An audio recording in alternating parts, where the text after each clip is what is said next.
Hello बच्चों, कैसे हो। मैं उम्मीद करता हूं कि आप लोग अपनी पढ़ाई अच्छे से कर रहे होंगे। अब हम शुरू करने जा रहे हैं कंस्ट्रेंट मोशन का ही जो सीरीज चल रहा है न्यूटन्स लॉज ऑफ मोशन में, उसी श्रृंखला को आगे बढ़ाते हैं और आज हम वेज कंस्ट्रेंट के बारे में पढ़ेंगे। अभी तक आपने जो पढ़ा है कंस्ट्रेंट मोशन में वो पूरी कंस्ट्रेंट पढ़ा है। पूरी कंस्ट्रेंट में भी आपने बहुत अच्छा एक मेथड समझा which is net power delivered is equal to zero, और उसको देख के काफ़ी कॉम्प्लेक्स प्रॉब्लम्स भी आप सॉल्व कर सकते हैं। वेज कंस्ट्रेंट कंस्ट्रेंट मोशन की ही श्रृंखला का आगे वाला पार्ट है। देखिए, कंस्ट्रेंट वेज कंस्ट्रेंट का मतलब क्या है कि दो ब्लॉक्स हैं।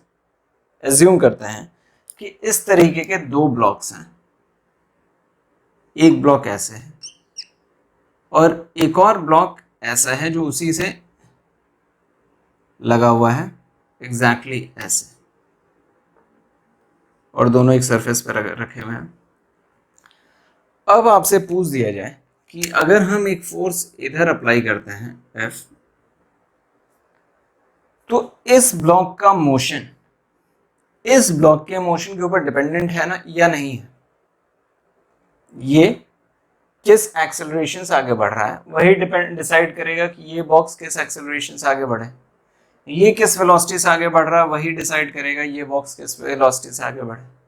राइट। तो इस ब्लॉक का मोशन इस ब्लॉक के मोशन के ऊपर डिपेंडेंट है।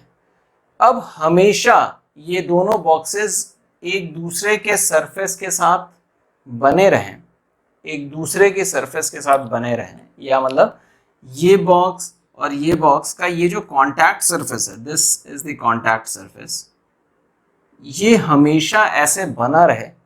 क्या कंडीशन होगी, थोड़ा सोचिए। ये दोनों बॉक्सेस एक दूसरे के साथ चिपक के चले हमेशा, क्या कंडीशन होगी। ये तभी होगा जब इन दोनों इस कांटेक्ट सरफेस के अलोंग एक नॉर्मल ये वाला बॉक्स इधर लगाएगा, ये वाला बॉक्स इस तरफ एक नॉर्मल लगाएगा। Right. Only for the representation purpose ये 1 और 2 में कह रहा हूं, तो normal on 2/1 and normal on 1/2 दोनों इक्विवेलेंट होंगे, दोनों सेम होंगे। लेकिन सिर्फ रिप्रेजेंट करने के लिए मैं ये यहाँ पे ये लिख रहा हूँ N12 और N21, ये इन दोनों नॉर्मल्स का जो लाइन ऑफ एक्शन है, इस लाइन ऑफ एक्शन के अलोंग इस वाले बॉक्स की जो वेलोसिटी या एक्सेलरेशन होगा, मान लीजिए A1 और V1, जब इस वाले बॉक्स के वेलोसिटी और एक्सेलरेशन के बराबर हो जाएंगे, तभी तो ये दोनों बॉक्स एक दूसरे के साथ लग के चलेंगे हमेशा। इस कॉन्सेप्ट को एब्जॉर्ब करिए दोस्तों। ये कांटेक्ट सरफेस हमेशा बना रहे, ये कांटेक्ट सरफेस हमेशा बना रहे। वो कब होगा, जब इस कांटेक्ट सरफेस के परपेंडिकुलर लगने वाली, ये जो परपेंडिकुलर है उसके अलोंग जो लगने वाली नॉर्मल है, वो जो लाइन ऑफ नॉर्मल है, उस लाइन के अलोंग लगने वाले इसका एक्सेलरेशन और इसका एक्सेलरेशन दोनों सेम हो जाए। इसकी वेलोसिटी और इसकी वेलोसिटी v2 है ये दोनों जब सेम हो जाए, तब जाके हम कह देंगे कि ये दोनों एक दूसरे के साथ कांटेक्ट में होके आगे बढ़ेंगे और कंस्ट्रेंट मोशन रहेगा। रिजिड बॉडीज हैं, सॉलिड बॉडीज हैं, डिफॉर्म नहीं हो सकती हैं। ठीक है, और डिफॉर्म नहीं होगी इसीलिए ये जो परपेंडिकुलर लगेगा, इस परपेंडिकुलर के अलोंग लगने वाले एक्सेलरेशन के components of both these blocks have to balance each other, और तब जाके हम कहेंगे कि दोनों बॉडी एक साथ जुड़ के कंस्ट्रेंट मोशन में चल रही हैं। क्लियर है यहां तक। ठीक है, इसी थॉट प्रोसेस को थोड़ा सा एक्स्ट्रापोलेट करते हैं, और किस तरफ, इस तरफ देखिए, ध्यान से देखिएगा। मान लीजिए एक वेज ऐसे पड़ा हुआ है, ठीक, और एक और वेज इसके ऊपर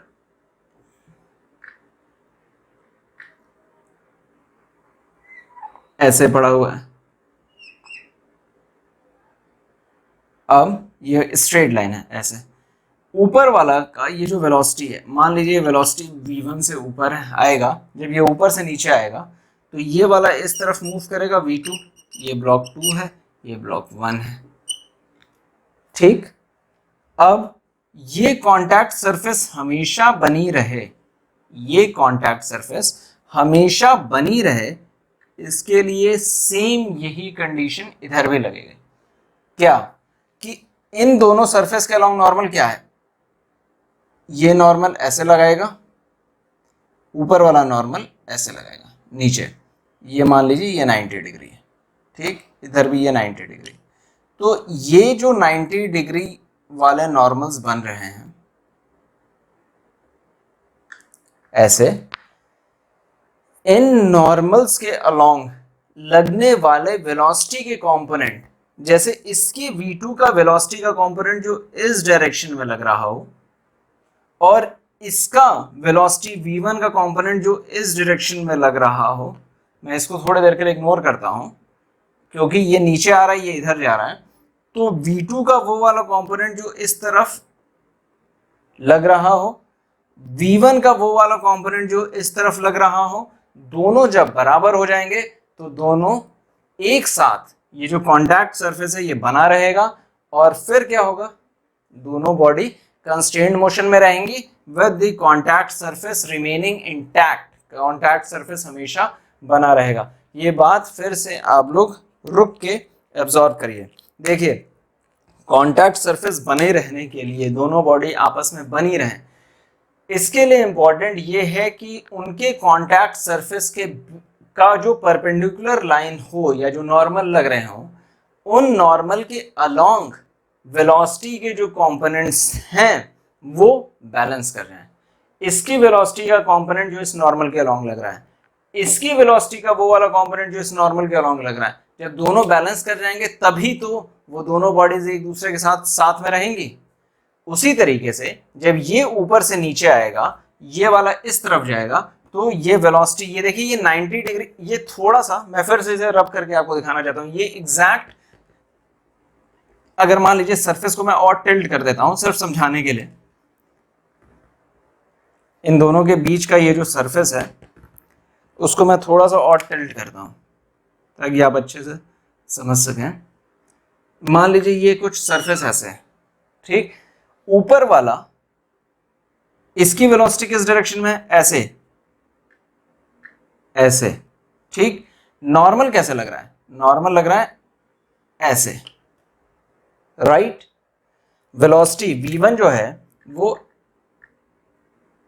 ऐसे लग रहा है, नॉर्मल ये 90 डिग्री ये ऐसे है, ऐसे, तो v1 तो इस तरफ लग रहा है, तो v1 का वो वाला कंपोनेंट जो इस डायरेक्शन में हो, ये इस डायरेक्शन में v1 का वो वाला कंपोनेंट, v2 हमारा किस तरफ लग रहा है, इस तरफ लग रहा है, राइट, v2, तो v2 का वो वाला कंपोनेंट जो इस नॉर्मल के इस डायरेक्शन में हो, इस डायरेक्शन में, जब वो दोनों कंपोनेंट एक दूसरे को बैलेंस कर देंगे, बैलेंस मतलब दोनों एक दूसरे के बराबर हो जाएंगे, तो ये कांटेक्ट सरफेस हमेशा इंटैक्ट रहेगी, ये कांटेक्ट सरफेस हमेशा इंटैक्ट रहेगी और इनके मोशन कंस्ट्रेंट हो जाएंगे। कंस्ट्रेंट तो है, एक का मोशन दूसरे के मोशन के ऊपर डिपेंडेंट है, लेकिन v1 का वो वाला कंपोनेंट जो इसके अलोंग हो, इस नॉर्मल के अलोंग हो, और v2 का वो वाला कंपोनेंट जो इस नॉर्मल के अलोंग हो, जब वो बराबर हो जाएंगे तो बॉडी कंस्ट्रेंट मोशन में रहेंगी। दोनों वेजेस जो हैं या जो दोनों ब्लॉक्स हैं उनका कांटेक्ट सरफेस इंटैक्ट रहेगा।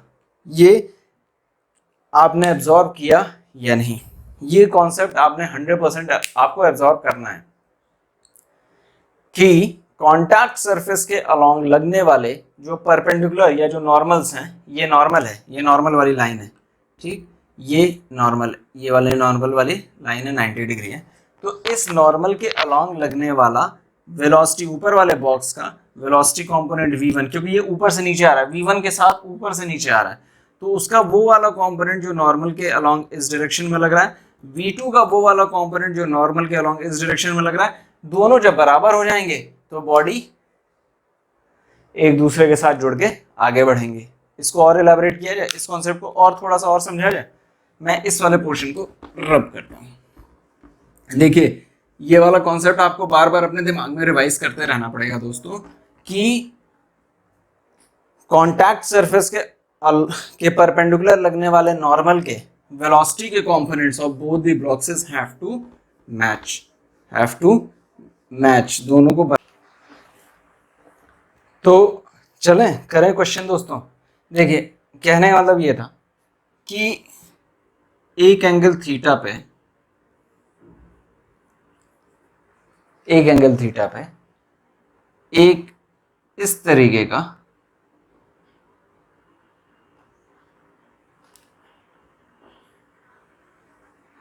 वेज रखा हुआ है, ठीक,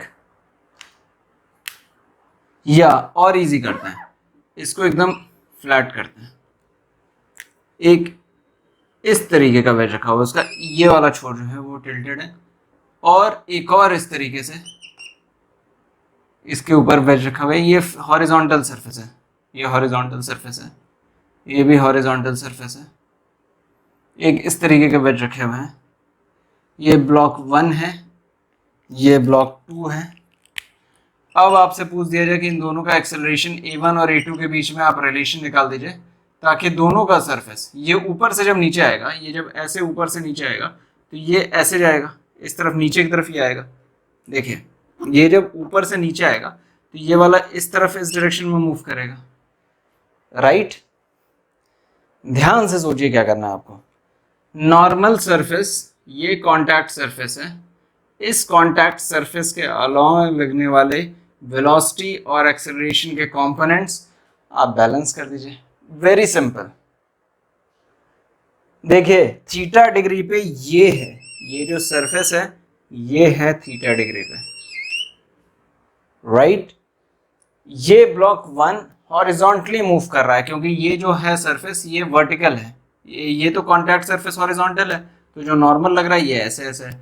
तो ऊपर वाले का जो एक्सेलरेशन a1 है, राइट, a2 अगर हमारा इस डायरेक्शन में मूव कर रहा है, इस तरफ नीचे की तरफ, इसका एक्सेलरेशन इस तरफ है, नीचे की तरफ है, a2 इस तरफ ऐसे a2, तो a2 का वो वाला कंपोनेंट जो इस लाइन के अलोंग हो आप उसको निकाल दीजिए और आपका काम हो जाएगा। आप उसको निकाल दीजिए और आपका काम हो जाएगा। कैसे किया जाए, करवाओगे? ये एंगल थीटा है, ये एंगल थीटा है, a2 इस डायरेक्शन में है, ये एंगल 90 माइनस थीटा है, तो ये वाला क्या हो जाएगा, a2 इस तरफ, a2 इस तरफ है, तो a2 और 90, ये एंगल 90 माइनस थीटा है, 90 माइनस थीटा है, तो a2 cos 90 माइनस थीटा इस तरफ हो जाएगा नीचे की तरफ, और इस तरफ हो जाएगा इस तरफ, इस डायरेक्शन में a2 साइन थीटा की जगह इस बार मैं 90 माइनस थीटा सीधे रख रहा हूँ, 90 माइनस थीटा, ये क्या हो जाएगा a2 साइन थीटा, और ये क्या हो जाएगा a2 कॉस थीटा इस डायरेक्शन में लगने वाला। तो इससे तो हमें कोई मतलब नहीं है, हमारा मतलब इससे था a1 जो है वो a2 साइन थीटा के बराबर हो जाए, ब्लॉक 1 ब्लॉक 2 कांटेक्ट में बने रहेंगे और हमेशा बॉडी एक साथ मूव करती रहेगी, दोनों बॉडी के कांटेक्ट सरफेस हमेशा इंटैक्ट रहेंगे, दोनों ब्लॉक्स एक दूसरे के साथ बने रहेंगे। कब? जब a1 जो है वो a2 साइन थीटा के बराबर है। ठीक, यहां तक हम क्लियर हैं। अब देखिए एक मैं क्वेश्चन एक आपको बोलता हूं, सॉल्व नहीं करूंगा, सॉल्व आगे के लेक्चर में करूंगा, लेकिन वही क्वेश्चन बोल के मैं आज के लेक्चर को खत्म करूंगा, and I will wait for all of you to start responding to that question. उस क्वेश्चन का आंसर आप लोग मुझे लिख के भेजिए नीचे कमेंट सेक्शन में, फोटोज चिपकाइए। जैसे एक ब्लॉक ऐसे हो और दूसरा ब्लॉक ऐसे हो, वहीं पड़ा है, ऐसे पड़ा हो, दो ब्लॉक्स हैं, दोनों एक सरफेस पे हो, ठीक, और एक रॉड हो जो ऐसे कुछ पड़ी हो, एक रॉड हो जो ऐसे कुछ पड़ी हो, ये ब्लॉक 1 ब्लॉक 2, ये रॉड जो है या ब्लॉक 3 समझ लीजिए ऐसे, विथ मास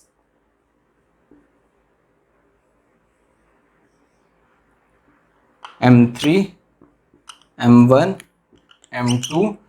अब ये ब्लॉक ऊपर से जब नीचे आना शुरू करेगा ऐसे, तो ये ब्लॉक इस तरफ मूव करेगा, ये ब्लॉक इस तरफ मूव करेगा।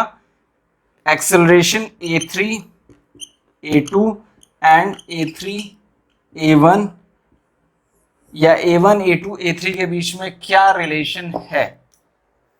पिक्चर समझिएगा, दो ब्लॉक्स हैं, सरफेस तो है ये कॉमन सरफेस है ऐसे, लेकिन ये दोनों ब्लॉक्स दूर हैं, एक दूसरे से दूर हैं। बीच में एक M3 मास का रॉड है या एक और ब्लॉक है, वो ऐसे पड़ा हुआ है। तो जब ये ऊपर से नीचे आएगा तो ये वाला ब्लॉक इस तरफ मूव करेगा, ये वाला ब्लॉक इस तरफ मूव करेगा, लेकिन ये सरफेस बना रहे, ये कांटेक्ट बना रहे। उसमें A3, A2, A1 के बीच में क्या रिलेशन है, ये आप सोचिए और नीचे कमेंट सेक्शन में आप राइट करिए। मैं इसका आंसर आज के लेक्चर में नहीं दूंगा, आज के लेक्चर में मैं इस क्वेश्चन का आंसर नहीं दूंगा। मैं चाहता हूं कि आप लोग सोचें और नीचे कमेंट सेक्शन में आप लोग राइट करें। मुझे नहीं पता इमेजेस लगाने का ऑप्शन है या नहीं, लेकिन आप लोग कम से कम आंसर तो राइट करें। That is what I am least expecting from both of you, from all of you, and thank you. आज का लेक्चर मैं यहीं पे खत्म करना चाहूंगा। I will be coming back with the next one pretty quickly, और मैं उम्मीद करता हूं कि आप लोग कुछ ना कुछ नया सीख रहे हैं, आपको मजा आ रहा है कुछ ना कुछ नया सीखने में। तो बच्चों, thank you for watching this. I will be coming back with the next one pretty quickly. Keep learning, keep growing. Thank you.